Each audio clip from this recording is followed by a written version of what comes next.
warahmatullahi wabarakatuh. Waalaikumsalam warahmatullahi wabarakatuh. Selamat datang di Pesta Buku Jogja 2026 di GIK UGM, Melawan Lupa Merawat Ingatan. Untuk sesi pagi ini, salah satu agendanya adalah buku. Buku yang akan kita bedah berjudul Multikulturalisme dalam Budaya dan Filsafat Jawa. Buku ini ditulis oleh dua orang, yaitu Profesor Dr. Lasio MA MM dan Della Khoirul Ainina SPhil MPhil. Buku ini diterbitkan oleh UGM Press pada tahun 2024 akhir. Suku Jawa merupakan salah satu suku dengan populasi terbesar di Indonesia. Jumlah penutur bahasa Jawa pun mencapai 80 juta. Meskipun mayoritas, perlu kita sadari bahwa suku Jawa merupakan bagian dari Indonesia yang beragam dan menjunjung tinggi keberagaman. Keberagaman itu dalam hal suku, agama, ras, golongan, sosial maupun ekonomi. Namun keberagaman itu bersatu dalam bingkai Bhinneka Tunggal Ika. Kemajuan teknologi komunikasi dan informasi serta globalisasi juga menjadi tantangan tersendiri bagi masyarakat Jawa untuk mempertahankan identitasnya, tetapi tetap berupaya menjadi warga dunia. Lalu bagaimana masyarakat Jawa menyikapi hal ini? Hal itulah yang akan dibahas dalam buku Multikulturalisme dalam Budaya dan Filsafat Jawa. Saat ini bersama kita sudah ada penulis pertamanya, yaitu Profesor Lasio. Beliau adalah guru besar Fakultas Filsafat. Saya bacakan sedikit biografi tentang beliau. Profesor Lasio lahir di Kulon Progo 21 April 1956. Menempuh kuliah di Fakultas Filsafat pada tahun 1975, kemudian lulus BL pada tahun 1978 dan lulus doktorandus pada tahun 1979.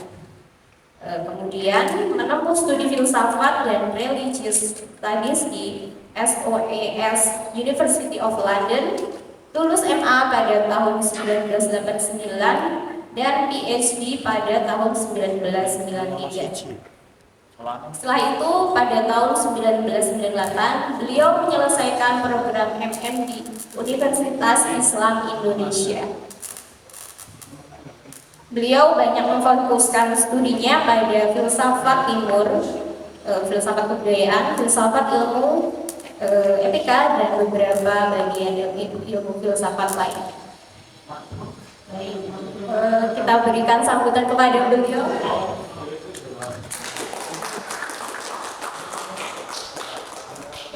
Selamat pagi. Boleh saya panggil Prof. Lasio? Atau Pak Lasio saja? Mungkin ya lebih akan saya panggil Pak Lasio. Kalau Mas sudah terlalu tua. Iya. Kita berangkat dari judulnya, Pak, multikulturalisme. Dari banyak aspek yang bisa dibahas dari masyarakat Jawa, mengapa Bapak memilih multikulturalisme sebagai hal yang Bapak pandang penting untuk ditulis dan dipublikasikan? Ya. Pertama-tama, Assalamualaikum warahmatullahi wabarakatuh. Selamat pagi dan salam sejahtera bagi kita semua. Terima kasih Mbak Desi, kami diberi kesempatan untuk menyampaikan apa yang sudah kami coba tuangkan dalam sebuah tulisan kecil, yaitu tentang multikulturalisme dalam filsafat dan budaya Jawa. Seperti tadi kami sudah disampaikan bahwa saya memang kebetulan diberi tugas oleh Fakultas Filsafat untuk mengampu salah satu mata kuliahnya, yaitu multikulturalisme, filsafat kebudayaan, serta filsafat Nusantara dan filsafat Timur. Nah, kenapa saya menulis dan memilih ini? Nampaknya ini juga sesuai dengan apa yang telah diangkat oleh PBB salah satu mutunya yaitu mutu yang berasal dari peninggalan zaman Majapahit yaitu Bhinneka Tunggal Ika dan Hana Dharma Pakuwa. Nah, dari situ lalu kita merasa bahwa ini nampaknya dewasa ini juga sangat didukung oleh suatu paham dalam filsafat atau dalam kembangan budaya tentang multikulturalisme. Nah, ini yang menarik.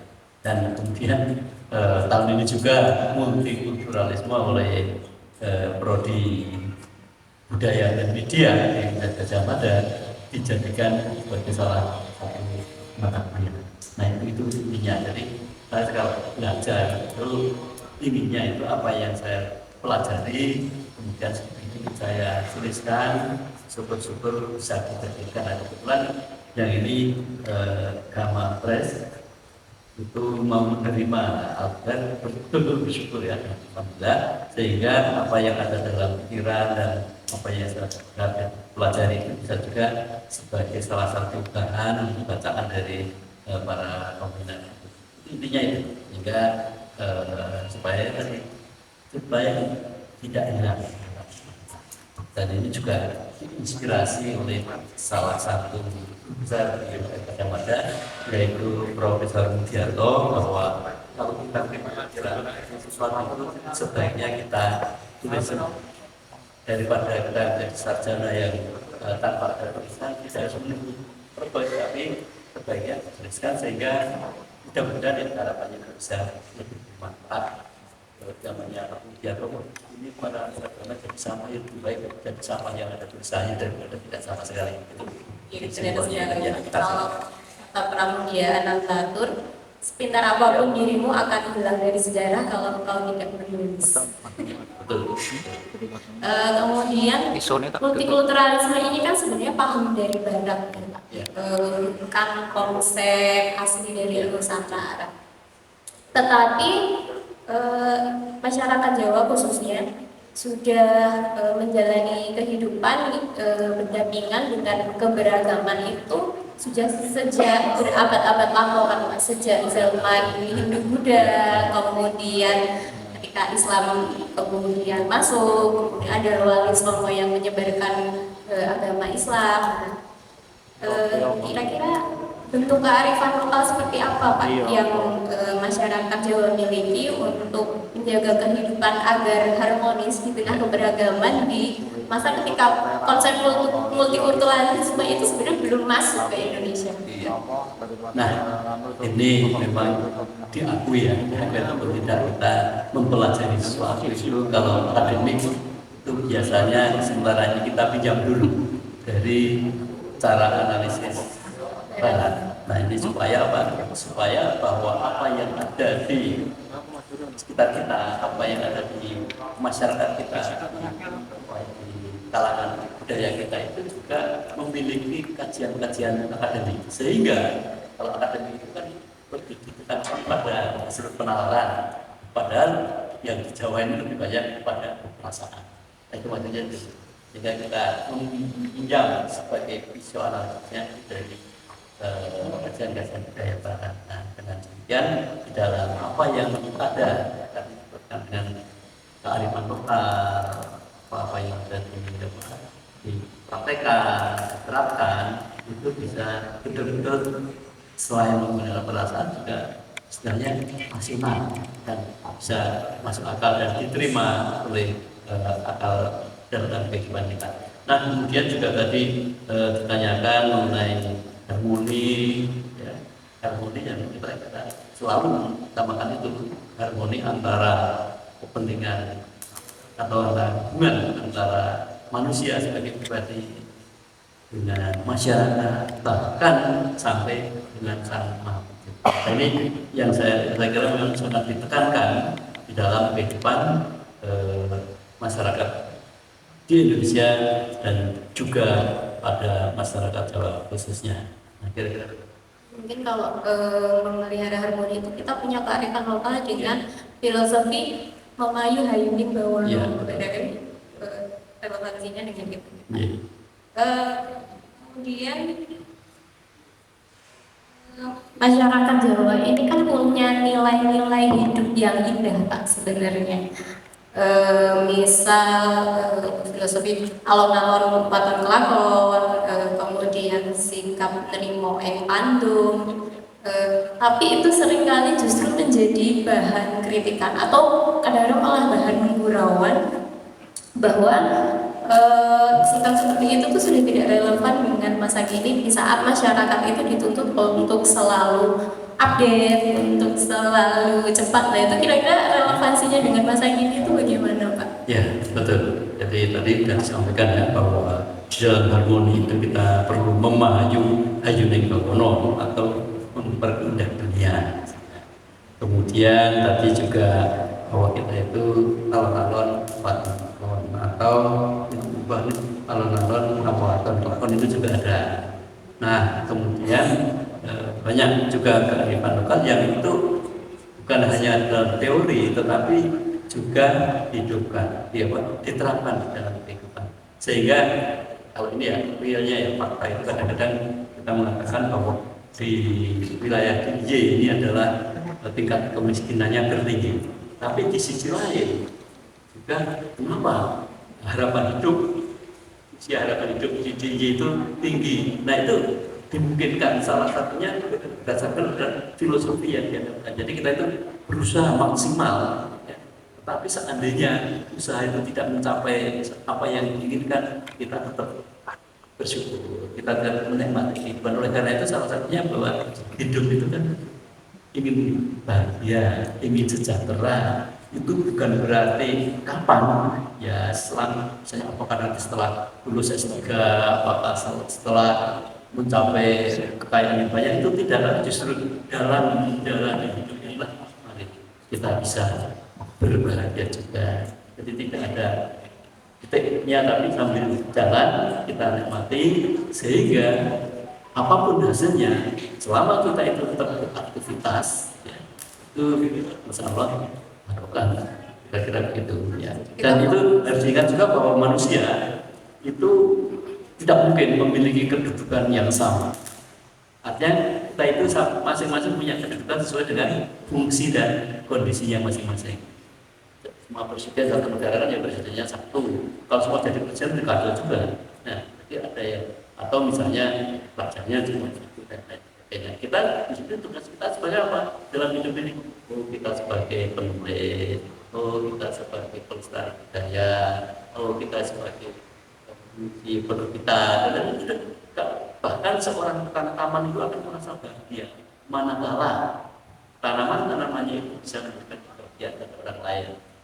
Tanamannya bisa berbunga hijau, tidak layu, lalu ada orang bisa berbahagia karena melihat tanaman itu. Gitu kira-kira betul. Ya.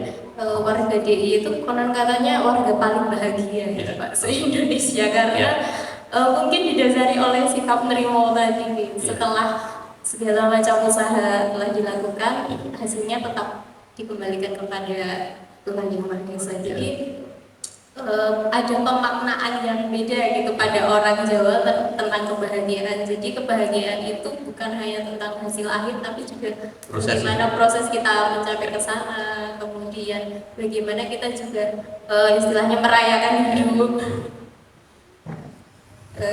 Kemudian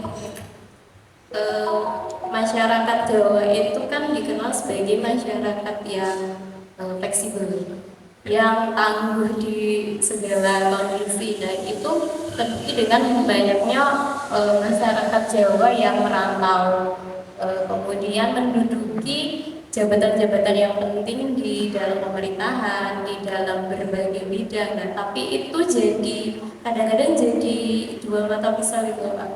Di satu sisi itu menunjukkan bahwa masyarakat Jawa memang punya kualitas yang layak untuk menduduki jabatan-jabatan penting di berbagai bidang itu. Tetapi di satu sisi ada yang menyebutnya sebagai apa-apa Jawanisasi, apa-apa Jawa sentris. Menurut Bapak itu bagaimana? Ya, saya kira setiap kelompok masyarakat ya itu memiliki nah salah satunya tapi bahwa masyarakat sebenarnya umum di mana saja tidak hanya Jawa. Itu kalau yang bersangkutan itu memiliki suatu semangat yang tinggi di dalam hidup ini, nah itu kan bertolak dari online-nya. Nah itu tentu dia akan berhasil sesuai dengan kondisinya. Tapi juga perlu diingat bahwa di masyarakat Jawa sendiri itu juga mau menerima pandangan-pandangan, menerima pemikiran-pemikiran, makna kehidupan dari yang lain itu juga dilihat. Misalnya kita diminta ke Jawa ini, itu dalam memilih pimpinan, walaupun ini Unistannya itu ada di Jawa, itu tidak harus orang Jawa yang dicari.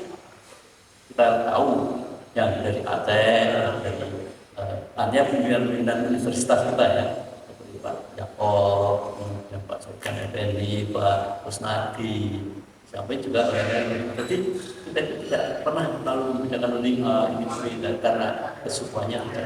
Termasuk juga pimpinan-pimpinan di tingkat pemerintahan.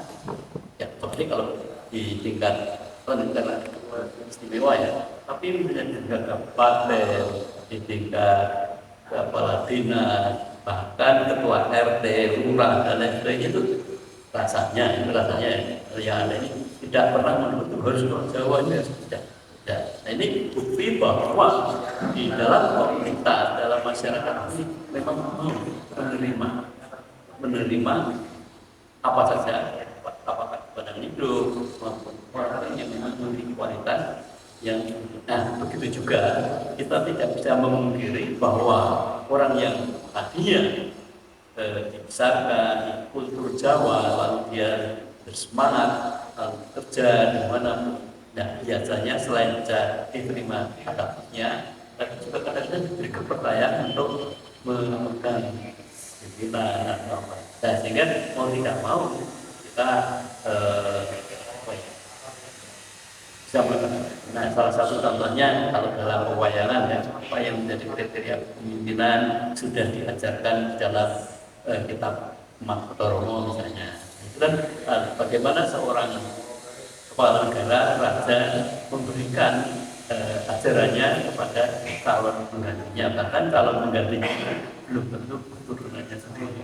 Nah, dan itu telah dibutuhkan, tapi juga diperjelaskan dan disiarkan dan disampaikan kepada masyarakat. Kita punya prinsip-prinsip yang cukup menarik. Ini bukan berarti hanya Jawa, yang lain juga. Masyarakat Jawa itu ke sikap adaptifnya ya Pak. Jadi menerima berbagai unsur-unsur baru, tetapi tetap punya filter supaya tetap bisa mempertahankan identitasnya. Bukan berarti menolak perubahan atau hal baru, tapi menyaring mana yang sekiranya bisa diterapkan ke dalam dunia. Ya, betul. Jadi wujudnya itu betul-betul multikultur, beraneka ragam jadinya. Ya.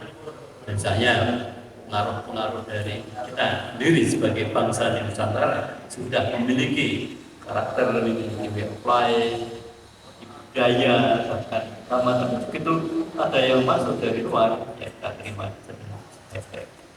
Sehingga ya salah satu contohnya adalah kehidupan beragama yang diberikan oleh Universitas Gadjah Mada, salah satunya untuk tempat beribadah yang ada di Sendowo itu meliputi 6 agama yang ada di Indonesia. Ya, itu salah satu contoh yang real gitu. Kecuali masjid Pak nggak ada di sana. Kecuali masjid tidak ada di sana. Oh iya. Karena masjid sudah punya 2 yang besar Pak. Iya. Ada Masjid Kampus dan Baktia Center. Karena satunya lebih yang punya itu dibuat sebagai salah wujud kebudayaan dari universitas sebagai universitas yang berbudayaan, tapi juga beragama religiositas yang baik. Nah, saya kira banyak sekali.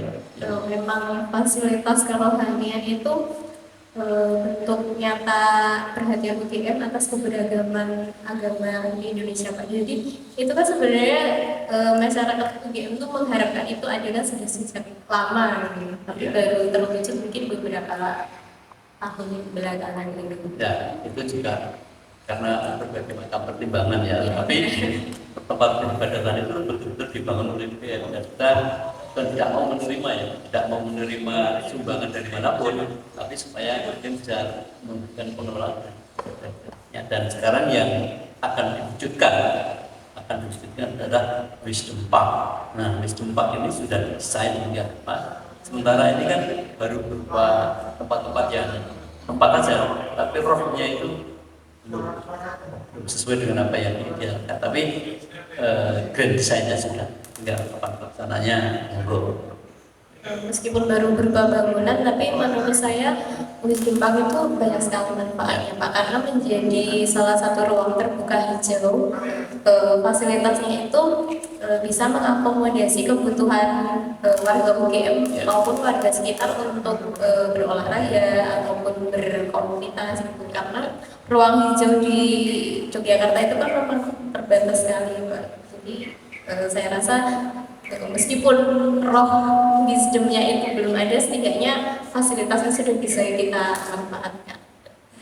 Dan misalnya salah satu contoh yang baru saja dan akan dilaksanakan dalam waktu dekat, bagaimana pihak Universitas Gadjah Mada ini mengangkat pemikiran para tokoh kita yang pada minggu yang lalu yang kita angkat adalah pemikiran dari Pak Kusnadi Harjosumantri. Tanggal 20 ini adalah pemikiran Pak Hento Wijoyo yang dari FIB, yang beliau itu sangat kerap kali bagaimana mengkolaborasikan antara gaya Jawa dengan Islam. Nah, ini mungkin nanti para bapak-bapak ibu-ibu ini bisa ikut, karena ini akan diikuti dengan cara apa ya, hybrid misalnya.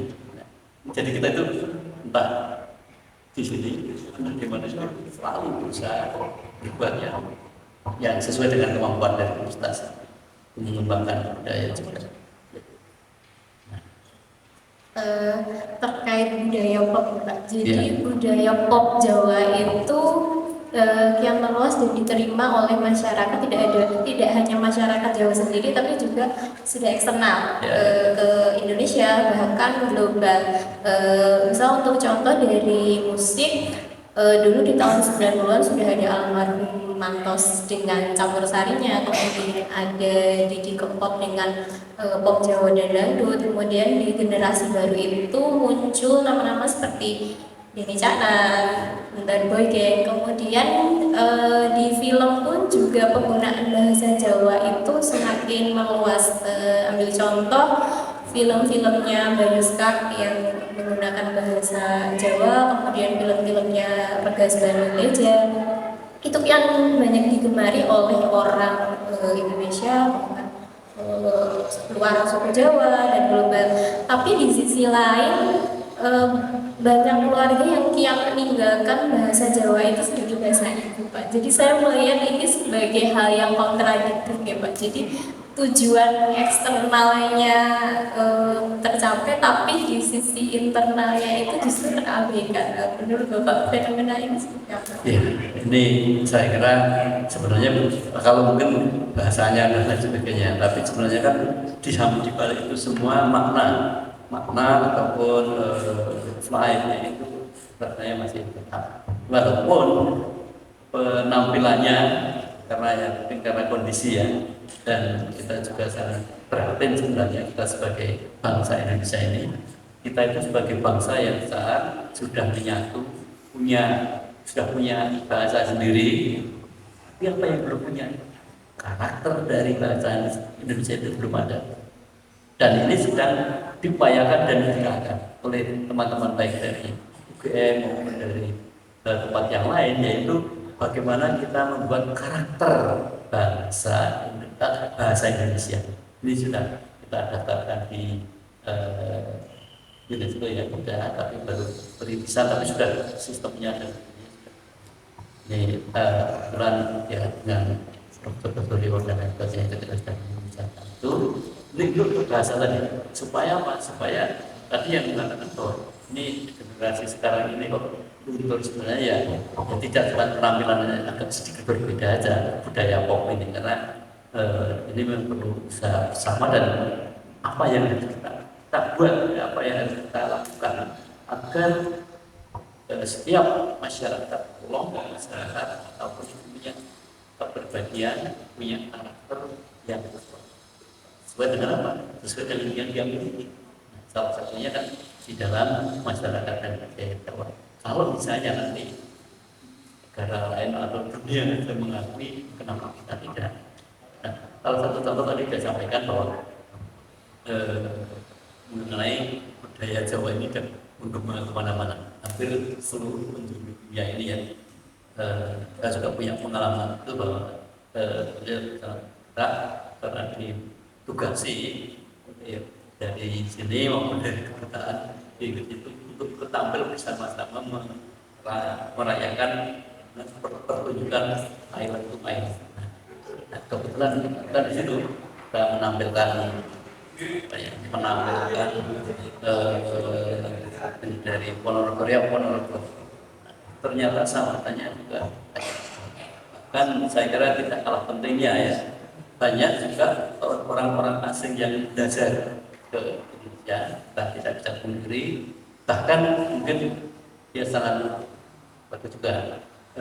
Di Universitas Gadjah Mada ini salah satu programnya adalah program SIT yang kami di Fakultas Filsafat, yaitu kita menerima mahasiswa dari asing untuk memahami tentang kehidupan di lingkungan masyarakat Indonesia, khususnya yang ada di Jogja, entah itu budaya, agama, terus tata hidup, dan termasuk mungkin hal-hal yang berhubungan dengan Indonesia. Nah, setelah para mahasiswa ini kembali ke negaranya yang biasanya dari Amerika, satu bulan setiap tahun ada 2 kelompok, itu dia akan kembali lagi ke sini. Untuk apa? Untuk mendalami. Salah satu contohnya adalah budaya penyebaran agama Islam yang di bulan Menurah itu ada namanya Nurnya. Mereka datang ke sini melakukan penelitian dan lain sebagainya, akhirnya muncul lagi perbukaan. Nah, kira-kira begitu Mbak. Ini pengaruhnya. Sampai mempelajari tapi juga kadang-kadang mempraktekkan dalam hidupnya.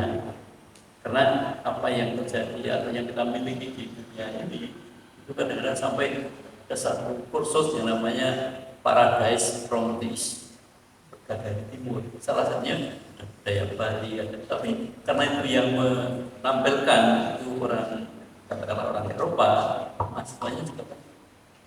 Nah, salah satu program itu yang muncul di Exeter University sekarang ini adalah mengenai apa yang ada yang kita temukan di lingkungan kita, yaitu entah itu mengenai apa ya, kehidupan yang ada di masyarakat Indonesia, termasuk yang magician dan sebagainya itu ada. Itu sedang dipelajari di program S2 di Exeter University di Inggris. Artinya apa? Artinya bahwa kita itu betul-betul kaya, cuma kadang-kadang kita tidak sempat untuk membuat kajian secara ilmiah. Saya jadi sedikit cerita Pak. Jadi saya pernah mengikuti program kebudayaan bersama warga keturunan Jawa Suriname yang kemudian mereka pindah ke Belanda. Ada satu komunitas yang namanya komunitas Gemoroso. Mereka ini pernah berkunjung beberapa kali ke Indonesia, khususnya ke DIY. Tujuan mereka itu sentimental sekali Pak. Mereka mau merunut akar budayanya, mencari leluhur mereka yang ada di Jawa. Padahal itu kan sudah berlangsung sejak era kolonial. Mereka juga untuk mencari leluhurnya dulu belum tentu ketemu kan, beberapa orang mungkin sudah wafat. Tapi saya melihat semangat mereka yang sangat tinggi dalam rangka mencari akar budaya. Jadi itu membuat saya iri Pak. Mereka tinggal di Eropa, mungkin berkunjung ke tanah Jawa itu baru sekali dalam seumur hidup, tapi mereka punya rasa memiliki yang tinggi. Oh, saya tetap mengidentifikasi diri saya sebagai orang Jawa. Dan kalau saya memang tinggal di Jawa, lahir di Jawa, jadi mungkin rasa memilikinya ada. Tapi bagi mereka yang tinggal di Eropa, menjalani pendidikan secara Eropa, terus masih punya rasa memiliki bahwa mereka orang Jawa itu menurut saya layak untuk diapresiasi sekali. Kemudian di tengah gempuran globalisasi ini kan orang bisa berkomunikasi lintas benua, kemudian kontak budaya asing itu sangat mungkin terjadi. Menurut Bapak, apa yang harus dilakukan, khususnya generasi muda untuk tetap bisa catch up dengan budaya global tapi tetap mempertahankan identitas Jawanya, Pak? Ya, ini menjadi apa ya, tugas kita bersama. Paling tidak, misalnya gitu ya, kita ada pepatah, I would like to change the world, but I can do it. Saya ingin mengubah dunia, tetapi tidak bisa. I would like to change my nation and my state, but I can do it. Ya, saya ingin mengubah negara dan masyarakat, tapi tidak bisa. I would like to change my family, but I also can do it. So, I have to change by myself. Jadi kita harus memulai dari diri kita sendiri. Apa yang kita bisa lakukan untuk, entah itu inspirasi, entah itu untuk apa ya, bagi pengalaman atau bagi ya kehidupan kepada masyarakat. Karena masing-masing masyarakat ya itu ada kehidupan. Bagaimana hidup menurut apa tertentu, ya, menurut orang-orang tertentu, yang di Jepang ada, di Cina ada, tapi orang kan arahnya ke sana. Padahal dalam kehidupan ini manusia lahir di muka bumi ini kan, kalau yang sekarang kan ya kalau tidak banyak pilihan, kita lahir melalui ayah ini. Kemudian ada manusia yang lahir dari tanah yang sudah ada manusia yang lahir dari unsur laki-laki saja, Siti Hawa. Ada manusia yang lahir dari unsur wanita saja, yaitu Nabi Isa. Nah, sementara kita itu kan lahir dari orang tua kita tidak punya banyak pilihan. Kita lahir di mana, orang tuanya siapa, kapan, tidak. Tetapi kita kan harus bersyukur dan kita mempunyai kehidupan, mempunyai cita-cita dalam hidup ini. Ingin hidup bahagia, sejahtera. Nah, oleh karena itu kita harus beraktivitas untuk mencapai tujuan itu.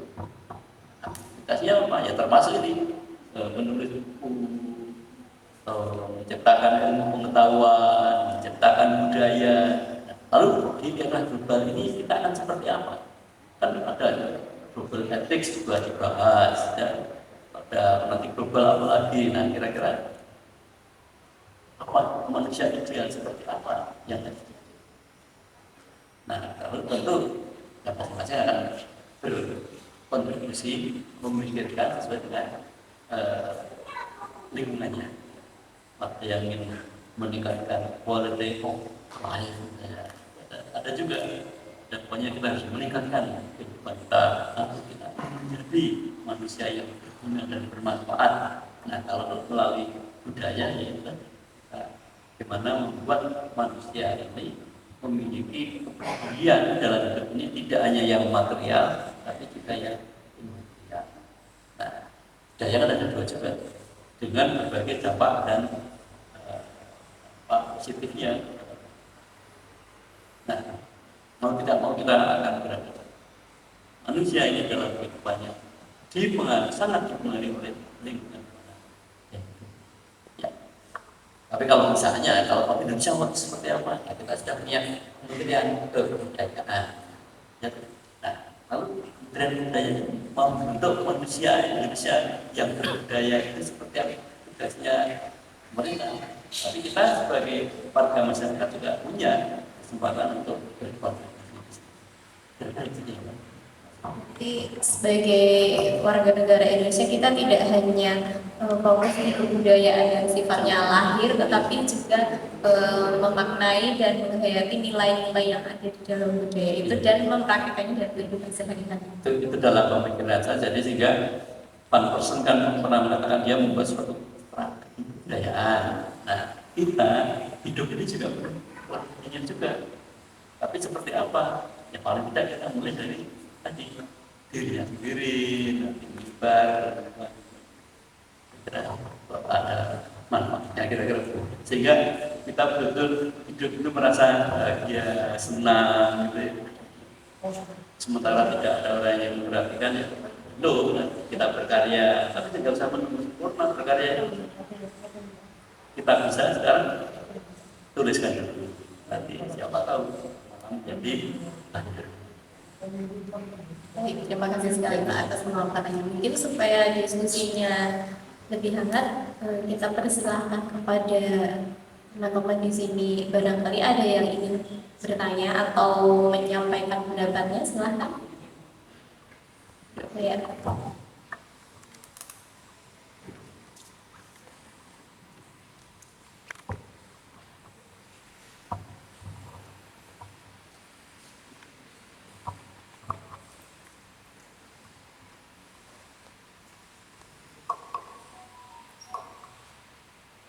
Baik, terima kasih atas kesempatan yang diberikan kepada saya. Perkenalkan, saya Dini, saya dari KPM UGM.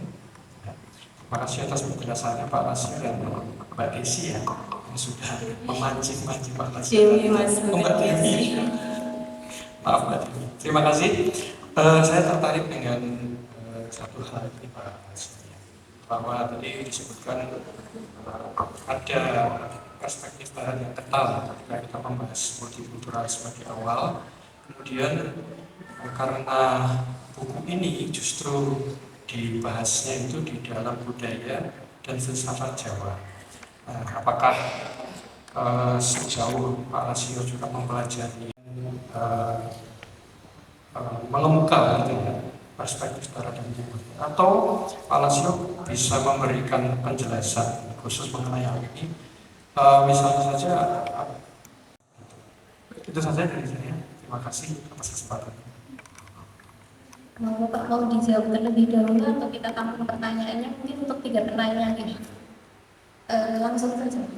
Oh, akan dijawab satu-satu lebih dahulu. Terima kasih Mas Denny ya, ini pertanyaan yang menarik supaya nanti tidak lupa satu-satu. Nah, kami memang ini coba untuk memahami apa yang ada yang kita miliki itu melalui perspektif dari teori-teori yang ada. Barat multikulturalisme adalah termasuk salah satunya. Walaupun di dalam teori multikulturalisme itu sendiri juga tidak hanya satu perspektif, ada perspektif yang berbeda antara satu yang lain. Tapi itu kan diakui memang kita harus tahu pasti, karena salah satu tugas dari ilmuwan itu kan membuat identifikasi. Nah, kita mengidentifikasi, melakukan hal-hal yang mungkin tidak terlalu jelas bisa menjadi sesuatu yang ada ini bisa dimasukkan dalam pemikiran dan rasional. Nah, kemudian yang kedua tentang perspektif barat dan timur itu melalui pergeseran. Nah, ini salah satu memang ada juga. Jadi kita tahu bahwa misalnya pemahaman tentang timur ini juga dipelajari oleh para saintis barat. Sementara di dunia timur ya, di Jawa itu para pelaku itu tidak telah memikirkan ini masuk mana itu akan banyak dan ini saja. Hidupnya seperti itu ya ini. Bahkan kadang-kadang jauh pokoknya asal hidup ini jadi yang baik ya sudah baik seperti apa yang dilakukan belajar itu juga ada. Tapi entah itu dimasukkan ke kelompok mana itu tidak terlalu. Hanya yang peduli ini adalah para saintis, para peneliti. Kenapa sekarang ini banyak orang-orang barat juga yang belajar dari timur? Begitu juga orang timur yang belajar dari barat. Karena nampaknya kalau dilihat dari segi daya atau dari segi filsafat itu memang ada sesuatu yang sifatnya universal, nilai-nilai yang universal, tetapi juga ada yang karakteristik setiap kelompok yang daya itu. Kalau misalnya ada seperti Pak bicara negara telah membedakan bahwa budaya itu ada 7 elemennya, kelompok dari yang lain juga sama, dan mungkin juga bapak-bapak dan ibu juga memiliki kelompoknya sendiri. Setelah kita belajar dari yang lain, kita bisa menyusun suatu teori yang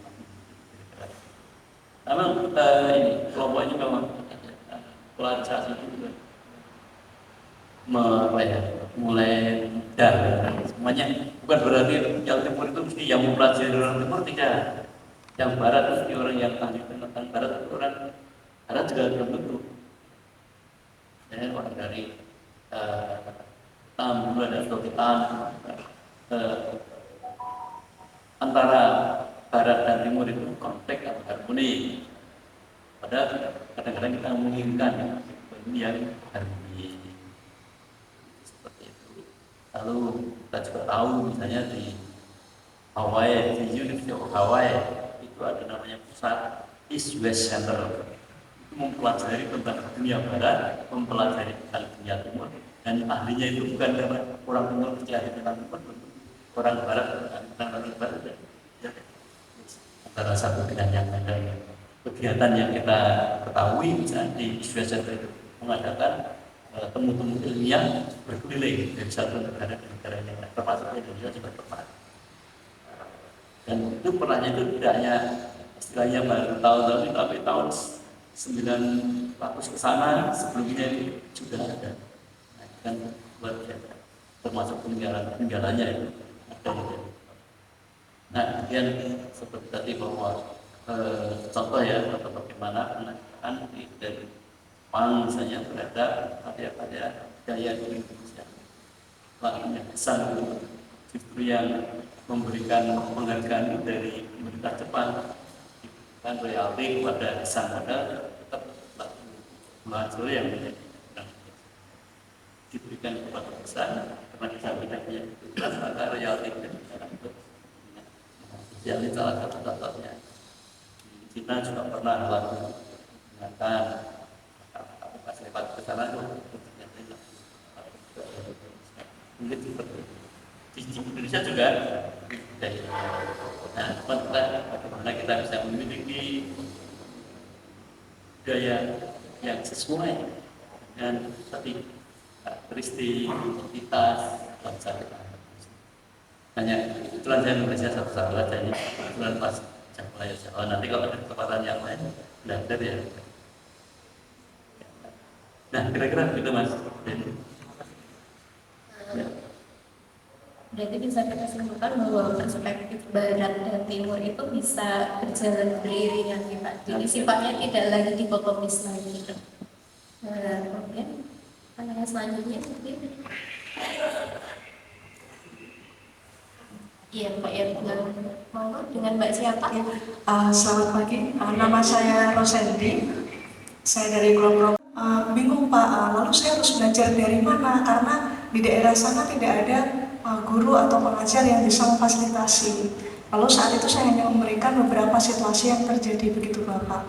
Lalu yang kedua, saya juga memiliki murid yang dia itu belajar bahasa Jawa dengan tujuan melihat peluang Pak. Jadi dia sudah tahu banyak kamus bahasa Indonesia ke Jepang, tetapi belum ada dari Jepang ke Jawa, dan dia melihat bahwa masyarakat di Jepang itu sebagian dia temui adalah masyarakat orang Jawa. Nah di sini dia melihat peluang.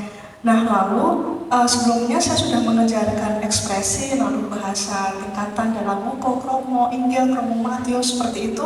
Sampai juga ada salah satu murid saya yang belajar bahasa Jawa karena ingin mengetahui silsilah keluarganya sampai dia mau belajar aksara Jawa.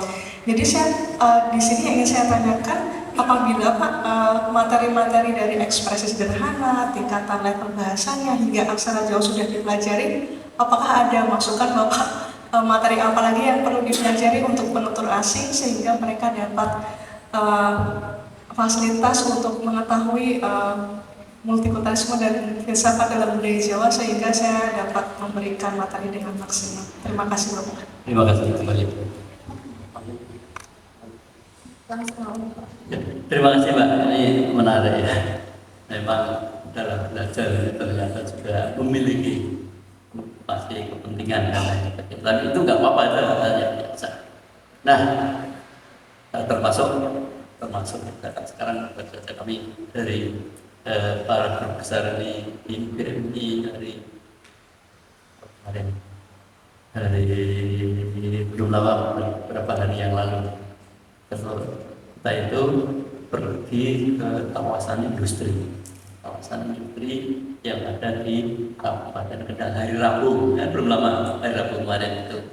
Nah, apa yang terjadi di sana? Dan ternyata perusahaan asingnya itu banyak, ada dari Korea, ada dari China, ada dari Thailand. Nah, apa yang terjadi? Ternyata di situ dia juga menyesuaikan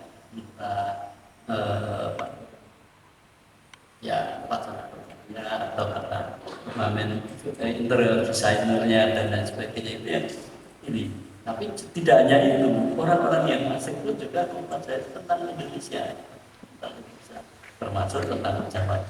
Maksud saya, jadi di sini ada mix antara apa yang ada di dunia asing sama ini karena manusia itu ingin hidup tadi selaras, harmoni dengan lingkungan.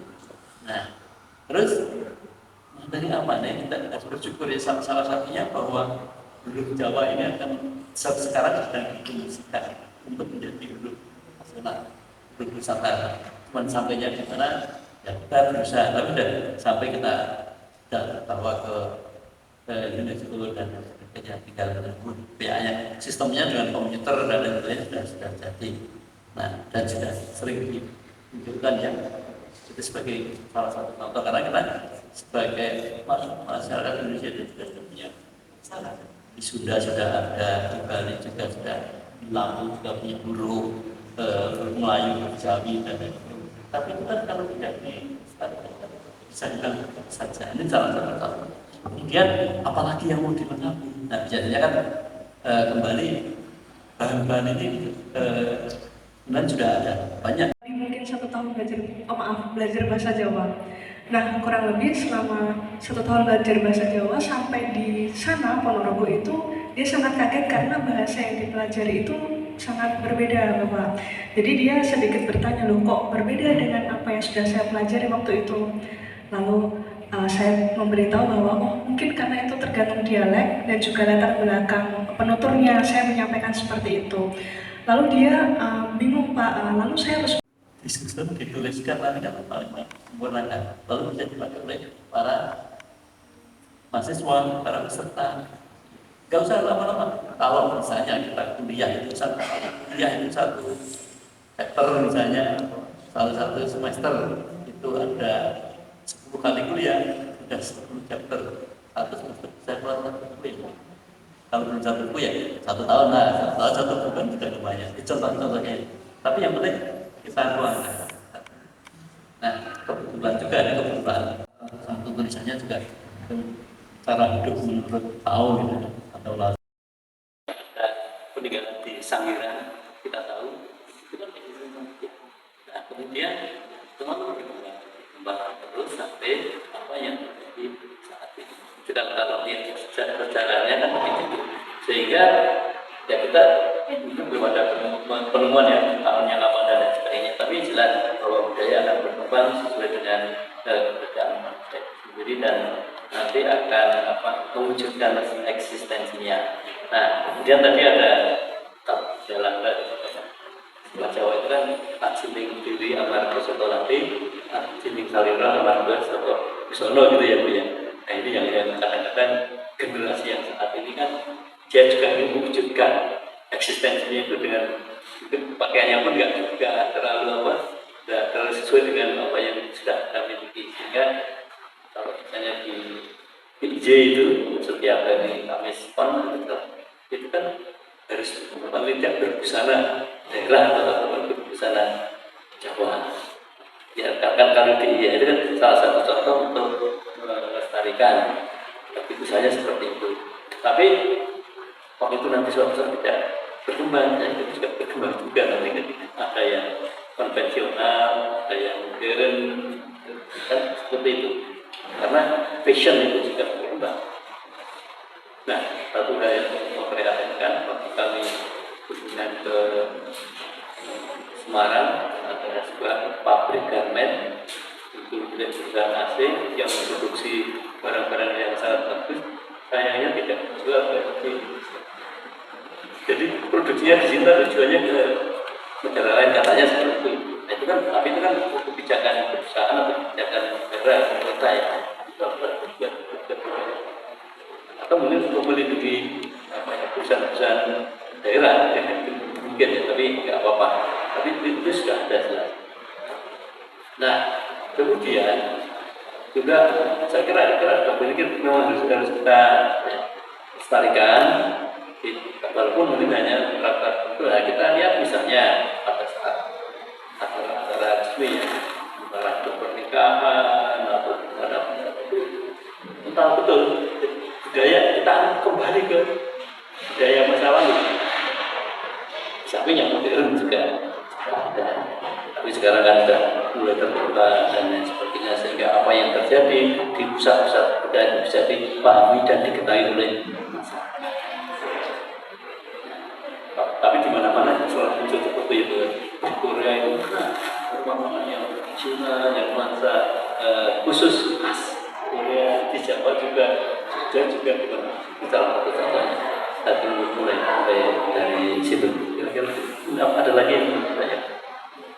Apalagi kalau yang perlu disampaikan.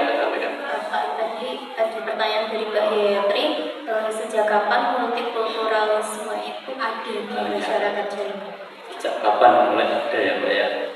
Kalau kami lihat ya, ini kan kita memiliki keyakinan kemudian masuknya pengaruh ya dari dia, pengaruh dari kita. Nah, dan muncul lagi dari Allah dan lain sebagainya. Nah, misalnya itu sampai sekarang ini di Jawa itu ada namanya ya festival budaya Grebek Sudiro Kerajaan, Solo ya.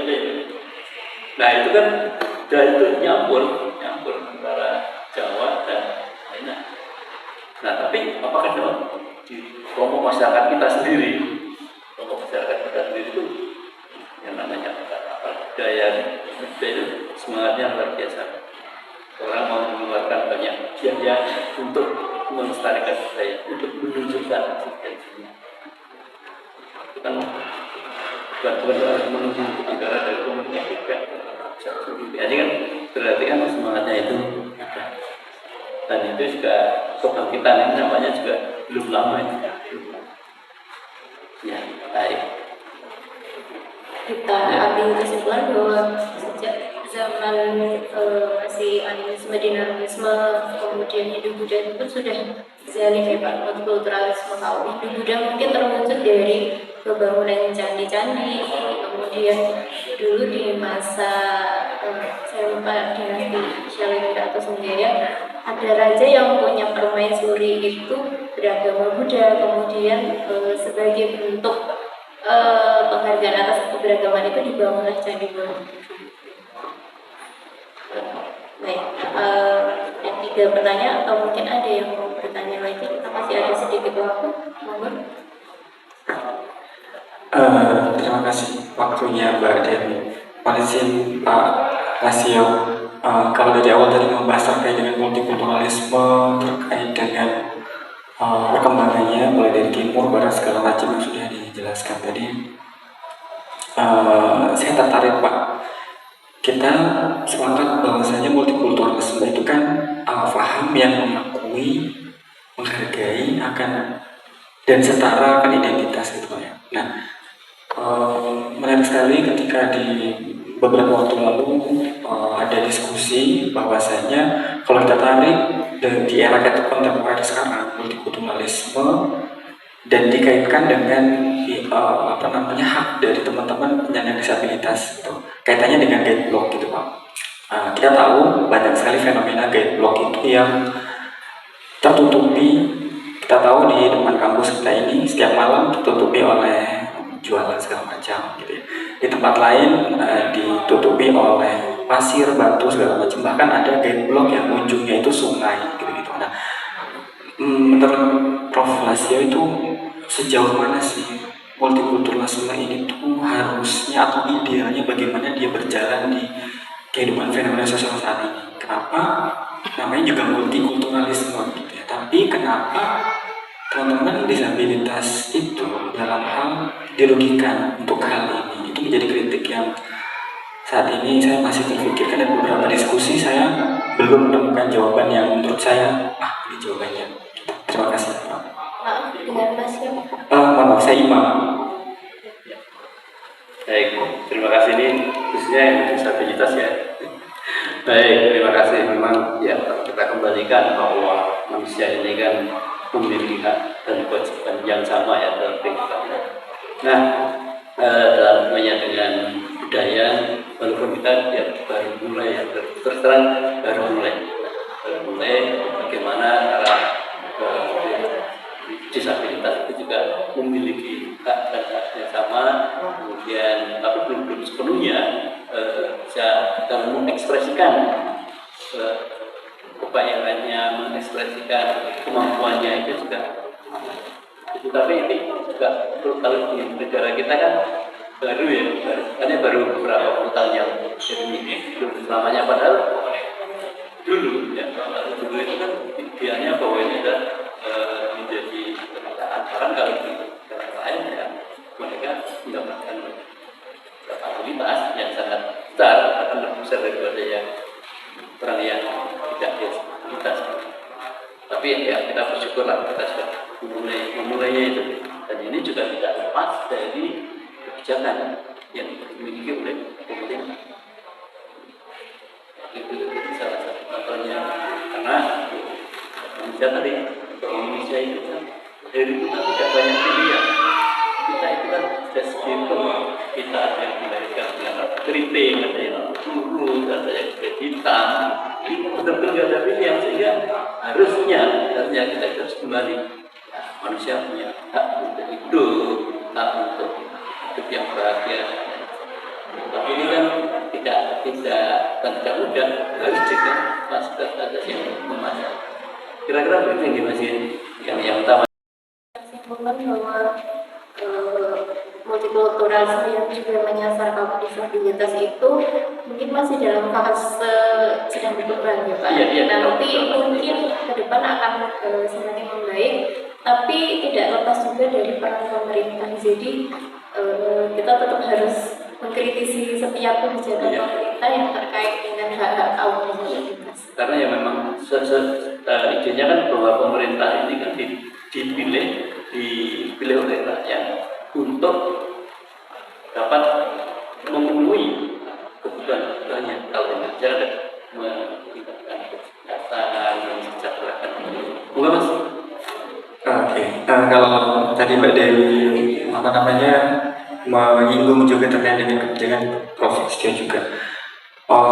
Kalau kita sependek pemahaman dan pembacaan saya gitu Pak, memang ada undang-undang terkait dengan penyandang disabilitas gitu ya, nomor 8 tahun 2016. Tapi sebagaimana contoh yang saya sampaikan tadi, tapi sependek pemahaman dan pembacaan saya sekali lagi, saya tidak menemukan ketika guideline itu dilanggar terus sanksinya apa, itu tidak ada. Yang ada hanyalah ketika institusi pendidikan, kemudian institusi pekerjaan segala macam bangunan yang tidak menyediakan tadi penunjang untuk pengunjung luas, itu ada sanksinya. Tapi tidak ada kalau sanksi itu dilanggar, ditutupi, tidak digunakan sebagai itu tidak ada. Nah itu berarti sebenarnya bagaimana gitu? Apakah memang masih pendek untuk multikultural itu untuk teman-teman disabilitas, atau sebenarnya itu masih dalam pengolahan oleh pemerintah, atau sebenarnya memang tidak dibahas, atau bagaimana begitu? Terima kasih. Baik. Ya, ini mestinya idealnya itu kan semuanya kalau sudah ada aturan itu, kalau ada pelanggaran itu mesti harus ada sanksinya. Dan sebenarnya kalau boleh juga ada namanya Kementerian Sosial. Kan itu kan inspirasi dari pelaksanaan dari Undang-Undang Dasar 45, misalnya bahwa fakir miskin dan anak terlantar dipelihara oleh negara itu lewat di situ itu. Nah kalau misalnya di negara maju itu namanya Department of Social Security, itu ya yang terlantar itu banyak.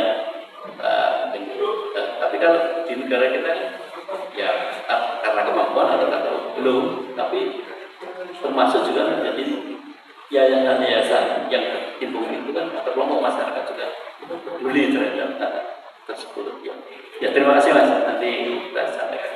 Sih mungkin bahan kritik untuk kita semua nih Pak. Iya, Bagaimana iya. kita sebagai warga negara yang mungkin tidak ada di dalam sistem politik mengupayakan supaya bisa memenuhi hak-hak teman-teman kita kaum disabilitas dengan tidak menyalahgunakan fasilitas yang seharusnya memang dibangun untuk mereka.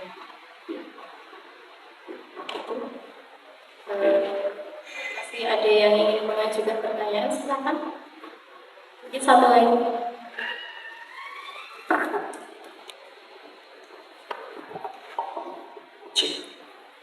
Permisi, selamat siang. Perkenalkan, saya Ilyas dari Universitas Islam Indonesia, Oleh Ilmu Komunikasi. Sebelumnya saya ingin berterima kasih Bapak, Mbak, dan teman-teman semuanya yang sudah memaparkan pendapatnya masing-masing gitu.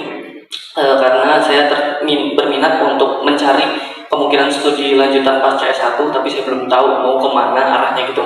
Tapi pada dasar dan intinya mengenai pembahasan buku ini, saya ingin bertanya Bapak Rasio, saya membaca sedikit publikasi Bapak yang terkait fokus Bapak di bidang filsafat Asia Timur, terlebih Cina gitu. Saya ingin bertanya alasan Bapak, kenapa Bapak menuliskan mengenai buku multikulturalisme dalam budaya dan filsafat Jawa? Kenapa Jawa Bapak? Mungkin Bapak punya alasan personal atau mungkin ada alasan-alasan lainnya. Selanjutnya pertanyaan lanjutannya, saya ingin tahu Bapak, dari perspektif Bapak, apakah Bapak menemukan kesamaan atau hal yang relate antara filsafat Asia Timur atau Cina gitu dengan filsafat Jawa? Karena dalam publikasi Bapak juga menjelaskan Mohisme, Buddhisme, Lao Tse dan deskripsinya gitu. Terima kasih. Ya, terima kasih sekali nih membaca buku saya. Saya pikir ya saya cuma nulis itu ya. Memang ini termasuk yang Jawa ini yang saya tulis di akhir-akhir ini. Dulunya ya karena pertama untuk mempelajari sesuatu yang sedikit saya tahu, kemudian difokuskan pada tugas juga dari fakultas ini untuk mengampu mata kuliah filsafat Cina itu, sehingga harus melawan baik ke Indonesia, ke Eropa atau ke Cina sendiri. Tapi lama-lama ya saya kan juga di Indonesia ini ya menarik juga. Jadi saya mencoba untuk menulis tentang ini dan ya, berharap di bulan ini ada satu lagi yang muncul, tapi itu lebih refleksi lagi ya. Dan nanti kita bisa bedah di akhir bulan ini atau gimana. Nah, memang di dunia timur ini memang ada sedikit ya bukan kesamaan ya, tapi kemiripan antara yang di pemikiran India, di Cina, di Jepang, Korea, karena itu saling mempengaruhi satu dengan yang lain. Nah, yang utamanya itu adalah tentang harmoni kehidupan yang harmoni dan juga tentang tujuan hidup manusia. Harmonis itu antara manusia itu sendiri dengan lingkungan, dengan alam semesta maupun dengan tanggapan kita. Walaupun ekspresinya akan sedikit berbeda satu dengan yang lain. Nah, ini yang saya tuliskan dan ya setelah kira-kira yang mungkin nanti bisa manfaatnya dengan pilih saja mana yang cocok. Nah, untuk melanjutkan S2 dan S3 saya kira di Gajah Mada juga banyak tempatnya. Ini Mas Denny media, prodi media dan budaya, ada lagi nanti religious studies juga ada, sahabat budaya juga. Jadi kita itu saling kolaborasi antara satu dengan yang lain. Tidak mungkin ilmu itu bisa berdiri sendiri.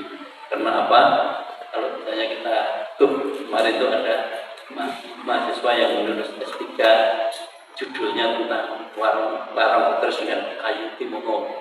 Judulnya itu, tapi bagaimana kayu timoho itu menjadi kayu yang berkuah dan akhirnya dipilih untuk menjadi barang putri. Nah, ternyata tidak semuanya kayu timoho itu punya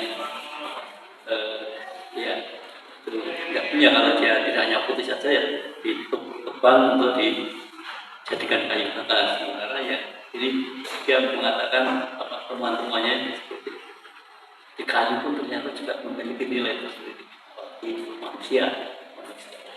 Dan apa yang menjadi diri kita itu katanya adalah apa yang kita hasilkan. Nah, orang akan kenal kita, mungkin tidak kenal orangnya, tapi kenal pemikirannya atau tulisannya. Nah, makanya untuk dikenal, monggo dan semuanya kita berkarya sesuai dengan apa yang ada. Soal sempurna karyanya ya nanti dulu, pasti ada kurangnya. Nah, baik. Sudah terjawab ya waktunya tinggal sedikit, mungkin ada closing statement dari Bapak. Ya, kita betul mengucapkan banyak terima kasih kepada pihak penerbit, kemudian juga panitia semuanya, dan juga terima kasih dari bapak-bapak semuanya yang ya paling tidak sudah bisa sharing pengetahuan sedikit yang dengan harapan nanti bisa bermanfaat dan berguna bagi hidup. Terima kasih, dan kalau ada kurang dan lebihnya tentu saya mohon maaf yang sebesar-besarnya. Ya, terima kasih. Assalamualaikum warahmatullahi wabarakatuh.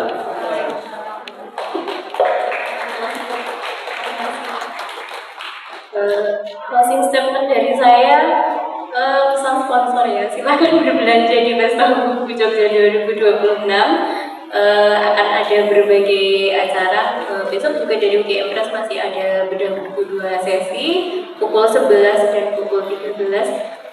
Untuk tadi beberapa yang bertanya, yaitu Mas Benny, Mbak Rosendi dan Mbak Gayatri ada doorpress dari kami, jadi jangan pulang dulu, silakan nanti ambil hadiahnya dan kita berfoto bersama. Terima kasih atas hari ini. Wassalamualaikum warahmatullahi wabarakatuh.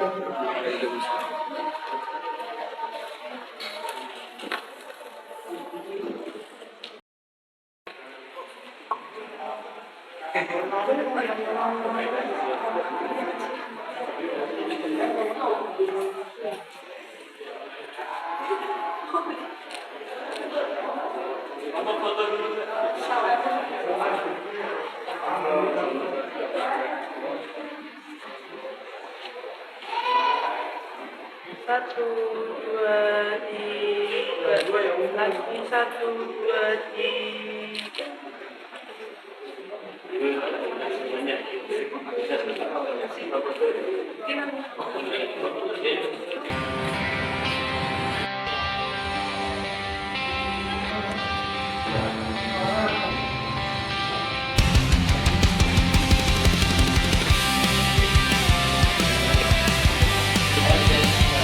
Tunggu, kita pindah ke kanan.